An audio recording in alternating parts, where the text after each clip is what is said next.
Hello everyone, আসসালামু আলাইকুম। সবাই কেমন আছো? আমি আলহামদুলিল্লাহ ভালো আছি। আমি এখন রান্না করছি।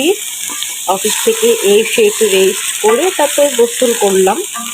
তারপর আমার বাসায় ফ্রিজে একটু মাছ ভাজা ছিল, ইলিশ মাছ। দেখো, এটা আসলে ফ্রাই খেয়েছি, এই 4 পিস আছে। মনে হলো যে এটা একটু ঝাল ঝাল করে ভুনা করি, তাই বাসায় পটল ছিল, ভাবলাম একটু সাথে সবজিও দেই, তাই হচ্ছে রান্না। আর আমি রান্না করছি কিসে জানো? এই যে দেখো,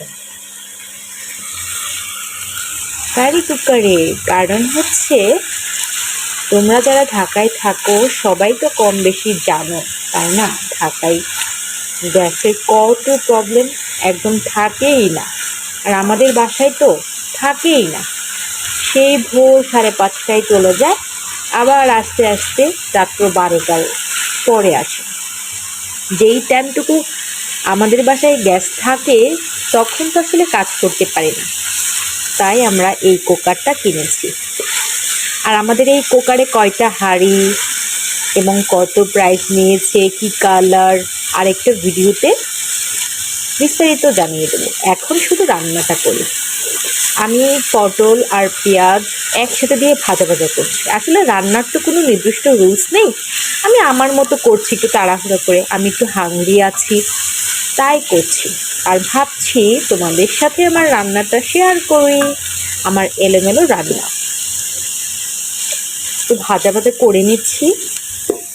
আর এখানে আমি একবারে, এই যে দেখো, মরিচ, ধনিয়া, হলুদ, লবণ, একটু পানি দিয়ে আমি একদম গুলে নিয়ে এসেছি। বারবার আলাদা আলাদা করে দিতে পারবো না। মানে আমার কথা হচ্ছে যে আমি শর্টকাট রান্না করব, যত দ্রুত পারি তাই। আর ইলিশ মাছের সাথে কিন্তু পটলটা খুব ভালো যায়, কচুও ভালো যায়, পটলটাও খুব ভালো লাগে। আমার পেঁয়াজ আর পটল ভাজা ভাজা হয়ে গেছে। এখন আমি আমার গোলানো মশলাটা দিয়ে দিব। এই যে একটা ছোট বাটিতে রেখেছিলাম, এটা আমি দিয়ে দিব। যেহেতু আমি একটু দ্রুত রান্না করতে চাচ্ছি, তাই আমি খুব বেশি পরিশ্রম করছি না। দ্রুত দ্রুত যত করা যায় ভালো।